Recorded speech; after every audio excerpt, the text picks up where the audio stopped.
مالک و مولا کہوں تجھے، باغ خلیل کا گل زیبا کہوں تجھے، اور لیکن رضا نے ختم سخن اس پہ کر دیا، خالق کا بندہ خلق کا آقا کہوں تجھے، اور حشر تک ڈالیں گے ہم پیدائش مولا کی دھوم، مثل فارس نجد کے قلعے گراتے جائیں گے۔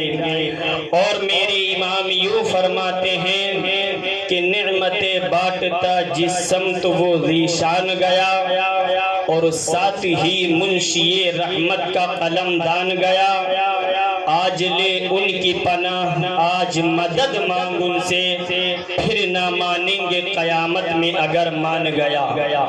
حضرات تمہیدی جملوں پر غور کریں، اگر تمہیدی ہی سمجھ میں آ گئی تو مطمع نظر تک پہنچ جائیں گے اور مقصد تقریر تک پہنچ جائیں گے۔ حضرات آج ہم میں وہ ایک طبقہ ہے کہ جب ہم اعلیٰ حضرت کا کوئی کلام پڑھتے ہیں تو لوگ ہمیں طعنہ دیتے ہیں کہ یہ بریلوی مسلک والے اعلیٰ حضرت اتنا کیوں؟ کیا صحابہ کرام کو بھول گئے؟ کیا نبیوں کو بھول گئی ہے؟ اعلیٰ حضرت اتنا کیوں کر رہے ہیں؟ تو ان بدبختوں کو بتانے کی ضرورت یہ ہے کہ سن لو، جس دور میں نبی پر انگلیاں یہ لوگ اٹھا رہے تھے، جس دور میں صحابہ کے بارے میں گستاخی ہو رہی تھی، اگر اس وقت دشمنوں کو کوئی جواب دیا تھا تو وہ بریلی کی احمد رضا خان نے دیا تھا۔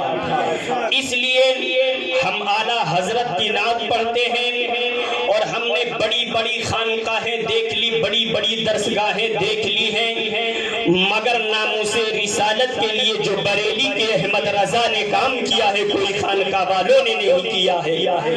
اعلیٰ حضرت بہت بڑی شخصیت ہے، ہم جیسے کم درجے کے لوگ اعلیٰ حضرت کو نہیں سمجھ پائیں گے، اس لیے کہ اعلیٰ حضرت کو بیان کرنے کے لیے اور ان کو سمجھنے کے لیے زیادہ نہیں مگر کم از کم اعلیٰ ہونا ضروری ہے، تبھی اعلیٰ حضرت کو سمجھ پاؤ گے۔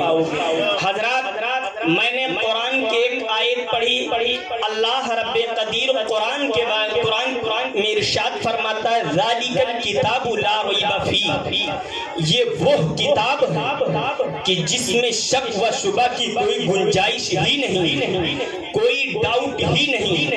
حضرات دنیا میں ہزاروں کتابیں ہیں، ہزاروں مصنفین ہیں، ہزاروں رائٹرز ہیں، ہزاروں لکھنے والے ہیں، مگر ہر لکھنے والے اور مرتبینوں کا یہی حال ہے کہ جب وہ کوئی کتاب لکھتا ہے تو اس کے شروع میں یا آخر میں یا اس کے بیچ میں یہ بات ضرور لکھ دیتے ہیں کہ ہم نے اپنے علم کے مطابق اس کتاب کو لکھ دیا ہے، اگر اس میں کوئی غلطی نظر آئے تو ہمیں اصلاح کر دینا تاکہ اگلی نشست میں اس کی اصلاح ہو سکے۔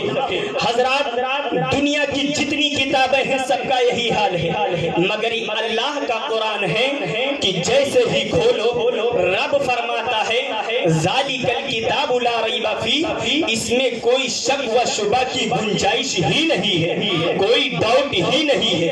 شک تو تھا، شک آج بھی ہے، شک کل بھی تھا، شک قیامت تک ہوتا رہے گا۔ اگر شک نہ ہوتا تو کیا پوری دنیا قرآن نہ پڑھتی؟ اگر شک نہ ہوتا تو کیا دیگر قومیں قرآن نہ پڑھتی؟ اگر شک نہ ہوتا تو کیا دیگر قومیں قرآن نہ پڑھتی؟ مگر یہ شک کس درجے کا تھا؟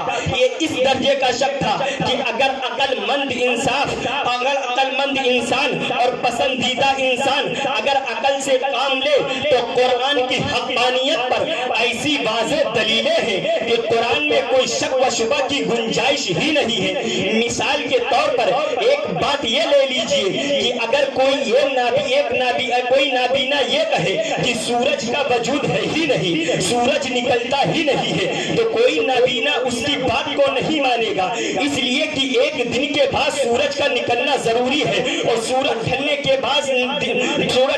بعد رات آنا ضروری ہے۔